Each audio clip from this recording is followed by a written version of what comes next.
In our last video, we talked about how you were using melee wrong in Deadlock, and we read the comments and saw only a 29% like ratio.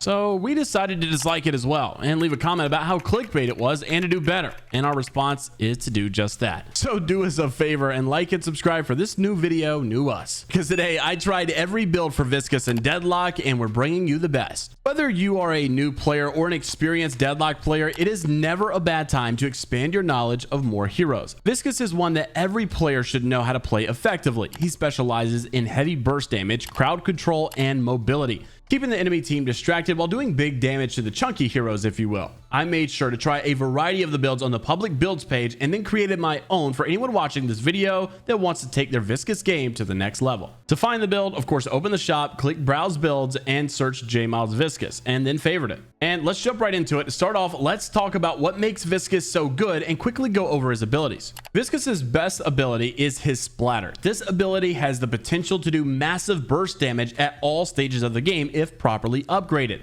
Throwing and landing multiple splatters at an enemy's feet in the early game is a great chip damage, keeping them on their toes and giving you the advantage. But let's not forget about his cube, which is also great, but especially in the early game. Viscous's cube is similar to Pocket's briefcase in that you become fully immune to all damage, and on top of that, it will also heal you for a percentage of your max health.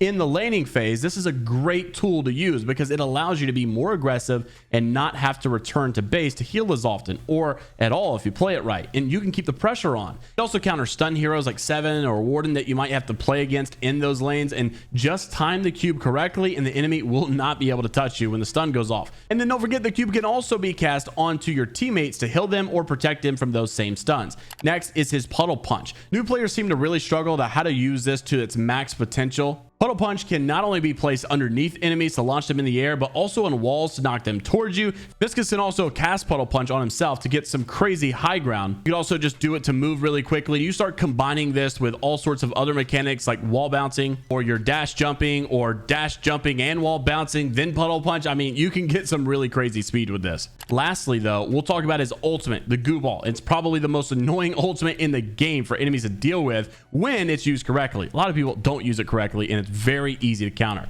It can be so oppressive and disruptive to enemy heroes during team fights as you take away the attention from your teammates. The enemies are going to focus on you while you're jumping over their heads in a giant green ball. The tier 3 upgrade for Goo Ball allows you to cast your other abilities while in this form, making you very mobile with a lot of damage potential. Now that you've got a good understanding of the abilities, let's talk about how to get the most out of them with the items. So we'll start off with the early game lane phase. Now you have some very basics that you really don't need to go over, like sprint boots and extra stamina, spirit lifesteal, and a lot of these are very elementary, as they should be. But there are some patterns you'll see in this build that are important to know about the science behind this build. For one, spirit damage items are important to up the damage of splatter, which is why you'll see, especially late game, we get very spirit heavy, and you'll see when we start to get gun damage heavy with soul shredder bullets in mid game, because you have gun damage equaling more splatter damage, which also helps Viscous a lot. So you'll start off with your early game phase with high velocity mag, increasing weapon damage, bullet shield health, bullet velocity, also close quarters with 85 bullet shield health. And you also have a passive with this one, which deals additional weapon damage when in close range to your target. It also is in connection and a component of point blank, which we'll once again buy later. We've also got enduring spirit with 10% life steal, 75 bonus health, plus 4 spirit power. Sprint boots, of course, not just for the sprinting, but also some slight weapon damage, health regeneration, extra stamina as well. Once again, also offering things like fire rate, then extra spirit, mystic burst, extra charge, all being pretty self-explanatory, having mostly spirit power, but also weapon damages and bonus health. And then lastly, in the early game lane phase, you've got spirit lifesteal, which is 23% spirit lifesteal and 75 bonus health. Then we move into melee items. So it's important to note that we're focusing on melee at some point in the game because it does work with Puddle Punch. And as you're in the earlier game and you're not really finishing people off with your abilities, melee is going to help you a lot. Well, at least in the form of your Puddle Punch. Since it's one of your abilities, you want to make sure you get the most out of it. But don't worry, we'll sell these later on. Then we move into the mid game where we're really going to start ramping up our damage increase and the uptime of splatter. You'll go improved cooldown, but just know improved burst is an absolute must. With improved burst, you're going to get plus 100 spirit shield health and 8% weapon damage, along with a passive where abilities deal bonus spirit damage if they deal 125 damage or more in a single hit. There's also improved reach where you'll have 35% plus imbued ability range, non-imbued ability range plus 25%, and plus 12% bullet resist and plus 8 spirit power. To finish off the first half of the mid game, we've also got improved spirit with spirit power, bonus health, and majestic leap, which is an active item that you'll make sure to actually use. I don't know why people buy these and never use them. Remember, if played properly, Viscous can be a very good movement hero. Now for mid game part 2, we'll start taking a look at weapon damage. And as I mentioned earlier on in the video, as we start with Soul Shredder bullets, just remember gun damage equals more splatter damage. That's why we're going this heavy. Soul Shredder bullets will give you plus 7% weapon damage and the passive of your bullets applying a debuff that amplifies your spirit damage against the target that grants spirit lifesteal against them. We've also got slowing bullets for 16% weapon damage and 5 spirit power with a passive of your bullets applying a movement slow. As I mentioned earlier, close quarters was a component of point blank, and here's where we'll take a look at point blank, as we're going to get plus 15% bullet resist,